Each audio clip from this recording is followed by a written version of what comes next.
हेमंत जी को मैंने, जब वो मुख्यमंत्री नहीं थे सर, उस वक्त भी मैंने कम से कम 100 बार तक जरूर कहा है।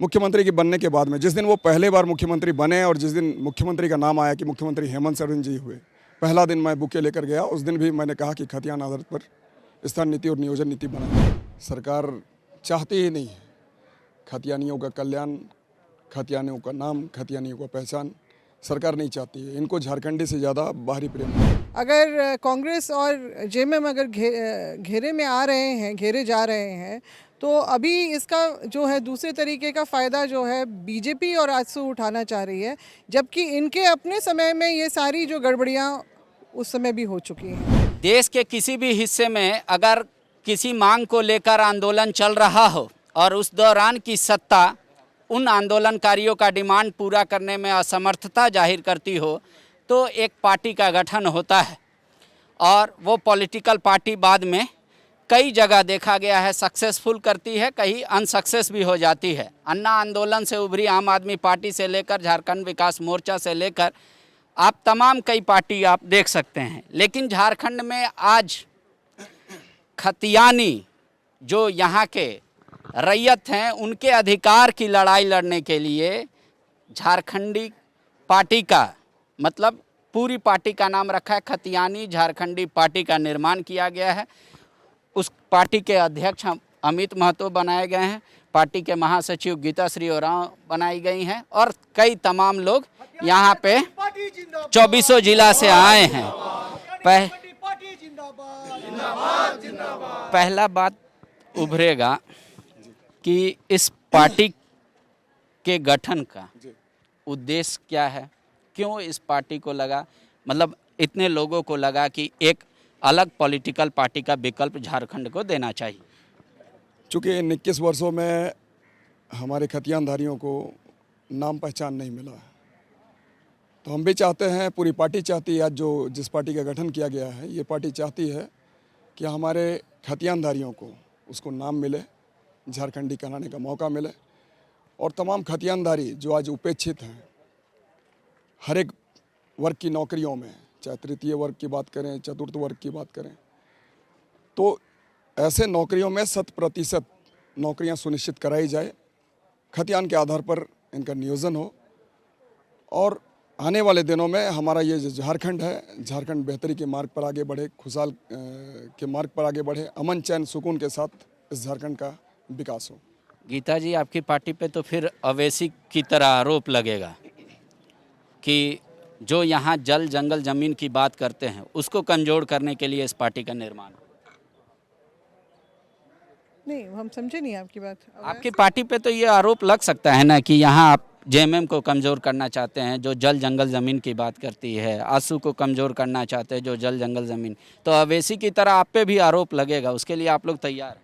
देखिए, बातें करना और उस पे मूर्त रूप उसको देना दो अलग तरह की बातें होती हैं, और कथनी और करनी में कितना अंतर सभी ने दिखाया है वो हम आज नहीं, हम नहीं बोल रहे हैं, पूरा झारखंड देख रहा है, पूरी दुनिया देख रही है कि झारखंड में जिस तरह से आज हालात पैदा हुए आखिर किन कारणों से हुए हैं, जो स्वाभाविक रूप से संवैधानिक रूप से हम लोगों को राज्य गठन के बाद मिल जाना चाहिए था, उसको बेवजह हाईकोर्ट का एक मामले में उसको स्टे ऑर्डर लगा के फंसाया गया और इतने वर्ष तक इसमें सिर्फ गेंदबाजी ही चलती रही और जो है इस तरह का जो माहौल बनाया गया जिसमें हमारी पहचान आज तक बन नहीं पाई।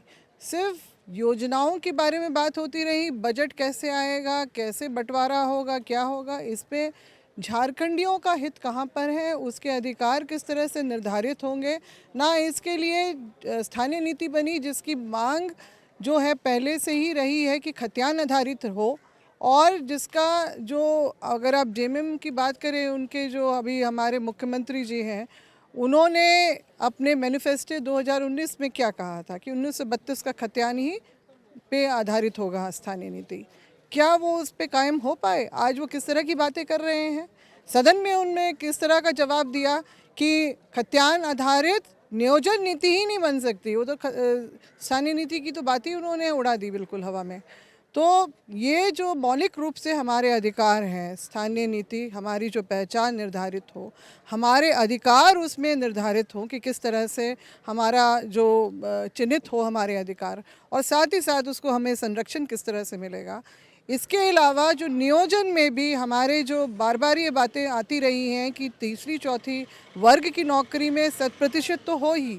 मैं तो कहती हूँ कि जो सेकंड क्लास की नौकरी, जो जेपीएससी के द्वारा भी जो जितनी जो परीक्षाएं आयोजित होती हैं उसमें भी 100% सुनिश्चित होना चाहिए झारखंडियों के लिए। अमित जी, एक बात आ रही है, मुख्यमंत्री हेमंत सोरेन बाबूलाल मरांडी जो बनाए थे 32 का खतियान आधारित नियोजन नीति और स्थानीय नीति, उसका हवाला देते हैं कि कोर्ट में वो टिक नहीं पाया थोड़ी देर, इसलिए नियोजन खतियान आधारित हम नहीं कर सकते, ये कानूनी रूप से सही नहीं होगा। आपकी पार्टी कैसे इसको जस्टिफाई करेगी? सर, ये कौन बच्चा पानी में तैर नहीं पाया ये बड़ी चीज़ नहीं है। तैर कौन पार कर सकता है ये बड़ी चीज़ है। अब आप पहले ही आप कह लेंगे कि आने वाला बच्चा हमारा जो पैदा होगा वो राक्षस पैदा होगा, तो हम बच्चा पैदा नहीं करें। अगर कोई ये माँ सोच ले तो कहीं ना कहीं उस आने वाले बच्चे के साथ भी नाइंसाफ़ी होगी और माँ के साथ भी नाइंसाफ़ी होगी। अगर कोई बच्चा ये सोच ले कि हम पढ़ लिख कर क्या करेंगे, आने वाले दिनों मुझे फेल तो होना ही है, तो उस बच्चे के साथ जस्टिस नहीं होगा। तो हमारा ये मानना है सर, चूँकि विधायिका बड़ी होती है, न्यायपालिका उसका अनुसरण करती है, कार्यपालिका उसके क्रियान्वयन करती है, तो हेमंत सोरेन जी का ये कहना पूरी तरीके से बेबुनियाद है। और अगर इस तरीके से वो सोचते हैं तो हम ये समझते हैं कि ये झारखंडियों के लिए नहीं सोचते हैं, खतियानियों के लिए नहीं सोचते हैं। आप कांग्रेस में थी, आप जेएमएम में थे, आप दोनों जिस दल में थे उन्हीं को आप लोग दोषी मानती हैं जो पिछले 26 महीने में नहीं हो पाया खतियान आधारित नियोजन नीति या स्थानीय नीति, या विपक्ष को भी आप जिम्मेदार? नहीं, ये तो देखिए सबकी इसमें जितने 4 मुख्य यहाँ पर राजनीतिक पार्टियाँ रहीं, जिसमें 2 राष्ट्रीय पार्टियाँ रहीं, बीजेपी, कांग्रेस, और क्षेत्रीय में आप आजसू और जेएमएम को आप देख लें, सबने ही यहाँ के लोगों के साथ छल किया है। और जो जिस तरह का अभी जो विवाद हुआ है, अभी तो बहुत लोग, जैसे कि अगर कांग्रेस और जेएमएम अगर घेरे में आ रहे हैं, घेरे जा रहे हैं, तो अभी इसका जो है दूसरे तरीके का फ़ायदा जो है बीजेपी और आजसू उठाना चाह रही है, जबकि इनके अपने समय में ये सारी जो गड़बड़ियाँ उस समय भी हो चुकी हैं। आपका जो है सबसे ज़्यादा जो है भाजपा की ही सरकार इस राज्य में उन्होंने शासन चलाया है। तो उस समय से ही ये जब आपका स्थानीय नीति जब हाई कोर्ट में स्टे लगा उस पर, तो उसके बाद से ही भाषा को ही एक माध्यम, उसको बड़े सोची समझी साजिश के तहत भाषा को माध्यम बनाया गया यहाँ पर पूरा घुसपैठ करने के लिए। क्योंकि ये बात हो गया कि अगर खतियान आधारित अगर स्थानीय नीति बन जाती है तो बाहर से जो लोग आए जिनके पास खतियान नहीं है, उन्होंने अपने लिए सारी चालें चलनी शुरू कर दी कि हमारा क्या होगा। वो ये नहीं कि यहाँ जिनके लिए ये राज्य बनाया गया है उनके लिए कोई सोच नहीं रही। और दुर्भाग्य की बात ऐसी रही कि जो ऐसे लोग यहाँ पर आके राजनीति करने लगे इस झारखंड में, जिनकी बिल्कुल भी यहाँ के लोगों के प्रति कोई भी प्रतिबद्धता कहीं से भी नहीं दिखाई दी। आपको भी लगता है कि सरकार मरने से पहले भूत बनने का डर से नहीं कर रही है, या आपको लगता है कि जो हेमंत जी बोल रहे हैं वो कानूनी रूप से सही है, लेकिन सरकार चाहे तो उस पर बाध्य कर सकती है, उसको कानून बना सकती है, उस तरीके का समर्थन ले सकती है लोकसभा या आपके राज्यसभा से? सरकार को कोई भय नहीं है सर, सरकार चाहती ही नहीं है खतियानियों का कल्याण, खतियानियों का नाम, खतियानियों का पहचान सरकार नहीं चाहती है। इनको झारखंडी से ज़्यादा बाहरी प्रेम है। लेकिन एक बात है कि आपका ये आरोप तो कोई सिरे से खारिज कर सकता है कि झारखंड में खतियानियों की संख्या आज भी ज़्यादा है, तो कोई भी पॉलिटिकल पार्टी क्यों बाहरियों से प्रेम दिखाएगी अपना, जबकि जिसकी जनसंख्या होगी उसी के आधार पे अगर आप कह रहे हैं कि बहुमत होता है लोकतंत्र। जब जिसको प्रेम हो जाता है सर तो उसे घर वाले नहीं नज़र आते हैं, वो सिर्फ बाहर वाले लोग नज़र आते हैं, ये आप महसूस करिएगा। बाबूलाल मरांडी ये कहते हैं कि बीजेपी की जब जब सरकार बनी झारखंड में तब तब स्थानीय नीति, नियोजन नीति परिभाषित किया गया। वो अपना एक उदाहरण देते हैं, उसके बाद कहते हैं रघुवर दास ने भी बना दिया। हेमंत सोरेन की वो जब जब सरकार बोलते हैं कि बनी, ये लोग जानबूझ के कंफ्यूज करते हैं। लेकिन मेरा एक सवाल है कि सिर्फ अमित महतो, गीताश्री ओरांव इस आंदोलन का नेतृत्व नहीं कर रही हैं, जयराम महतो, ऐसे कई लोग और हैं राज्य भर में। वो लोग आज आपकी पार्टी का जब गठन हो रहा है तो वो लोग कहाँ हैं? क्या आप लोगों ने उनको इनवाइट नहीं किया, या आप लोग चाहते हैं कि इसका पूरा क्रेडिट सिर्फ आप ही दोनों को मिले, इसलिए उनसे दूरी बनाए रखें? ऐसी बात नहीं है सर, आप उनसे भी पूछ लीजिएगा, ठीक है। और तमाम लोग आप यहाँ पर देख रहे हैं, एक एक जो लड़का है, सारे लोग यहाँ पर ग्रेजुएट और MA MSc ही है, आंदोलनकारी ही हैं। और आपको बता दें, आप जिनकी जिनकी भी बात कर रहे हैं, आप तमाम लोगों को हमने कहने का काम किया और आने वाले दिनों में ये दिखेगा सर, ठीक है। गीता जी, अब पार्टी की गणना, तुलना, ताकत का एहसास कब होगा? 24 में, या भरे गैर दलीय आधार पे त्रिस्तरीय पंचायत चुनाव होने वाला है, उसमें भी ये खतियानी झारखंडी पार्टी के सदस्यों की ताकत देखने को मिले? नहीं, देखिए, अभी तो त्रिस्तरीय जो अभी पंचायत चुनाव हो रहा है उसमें भी देखेंगे। मतलब अभी वो तो दलगत तो होना नहीं है, और उसमें हमारा अभी सिर्फ और सिर्फ मकसद जो है इस पार्टी का भी बनाने का कि आंदोलन जो है जिन मुद्दों को लेके है उसको लेके हम आगे बढ़ें, और जो है हमारा नीति, सिद्धांत और रणनीति भी जो है उसी पे ही फोकस रहेगा सारा, ताकि हम जो आंदोलन क्या है, न्याय दिलवाने का आंदोलन है, उसको ही हम लोग मूर्त रूप देने के लिए सारी तैयारी कर रहे हैं और रणनीति बना रहे हैं। झारखंड गठन के बाद एक सबसे बड़ी पार्टी के रूप में उभरी थी JVM। आज उसका हर्ष क्या है वो सबने देख लिया। पहले दिन तो मैं ये नहीं कहूँगा कि इसका लाइफ कितना है पार्टी का, पर मैं ये जानना चाहता हूँ कि अमित महतो क्या अपने संगठन को इतना मजबूत कर पाएंगे कि अब जो भी अगला विधानसभा का इलेक्शन होगा वहाँ खतियानी झारखंडी पार्टी के सदस्य रहेंगे विधानसभा में? देखिए सर, सबसे पहले बता दें कि हर पौधा मरने के लिए पैदा नहीं होता है, हर पौधा मरता नहीं है, और आने वाला दिन ये तो बरगद बनेगा, देखिएगा।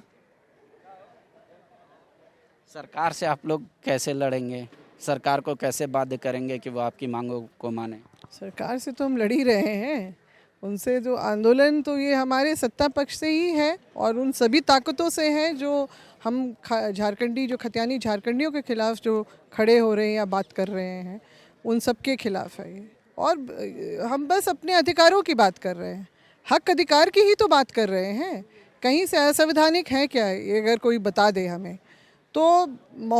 ये हालात ऐसे हुए हैं, परिस्थितियाँ ऐसी पैदा हो गई है कि आज ये सभी लोग उठ खड़े हुए हैं अपने हक अधिकार को पाने के लिए, जो बहुत स्वाभाविक रूप से, नहीं तो ये माहौल ही नहीं होता, हम भी नहीं खड़े होते आंदोलन करने के लिए अगर सब कुछ स्वाभाविक रूप से हो गया होता। मगर अब परिस्थिति ऐसी बन गई है तो निश्चित रूप से हम लोग जो है अब आगे बढ़ेंगे इसी लाइन पे, और जो है जनता हमारे साथ है, क्योंकि हम लोग सब जगह देख रहे हैं, उनका रुझान है इन सब बातों को लेके। वो लोग अब जान गए हैं कि हमारे साथ इतने दिनों तक क्या छलावा किया गया, हम लोगों को हमारी पहचान नहीं दी गई, और बाहरी लोगों के लिए लगातार जो है रास्ते खोले गए। तो फिर जो वो अभी तक महसूस कर रहे थे, अब उनको बिल्कुल सामने से दिख रहा है कि किस तरह से हमारे हक अधिकार, जो हमारी जायदाद, जो 30-35 साल की जो हमारा नियोजन होता है, उसमें किसके किसके कैसे कैसे झंडे गड़े हैं। अभी आज का ही समाचार पत्र में छपा है कि 2 यूपी से आई हुई महिलाओं के गलत जो स्थानीय जो प्रमाण पत्र बना दिया गया यहाँ पर, और उनकी नौकरी खूंटी जिले में चल रही है। मतलब इस तरह का जो फर्जीवाड़ा भी खुलेआम यहाँ पर हुआ है।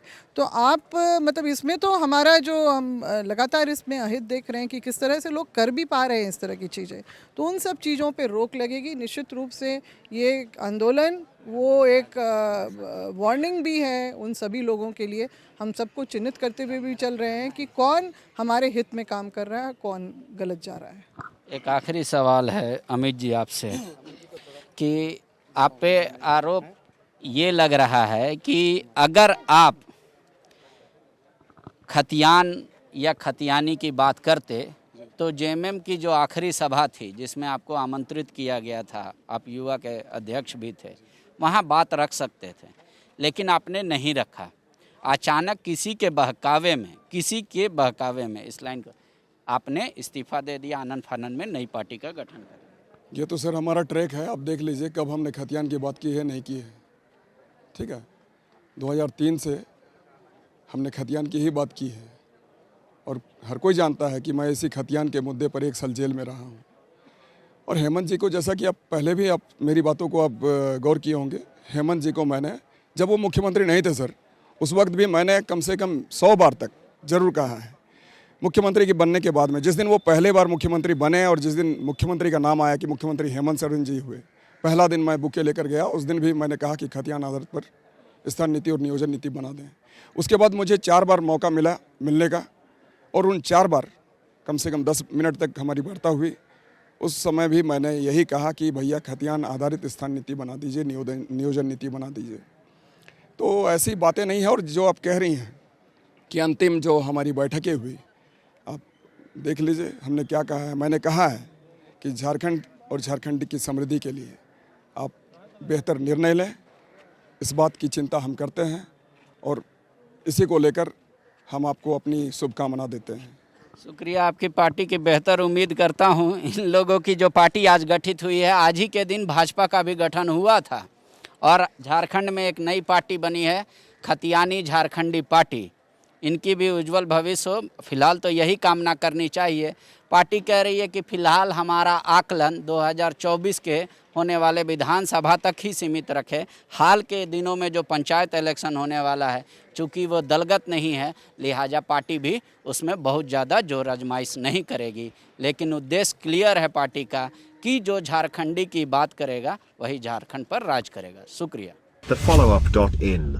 Like, share, and subscribe. www.thefollowup.in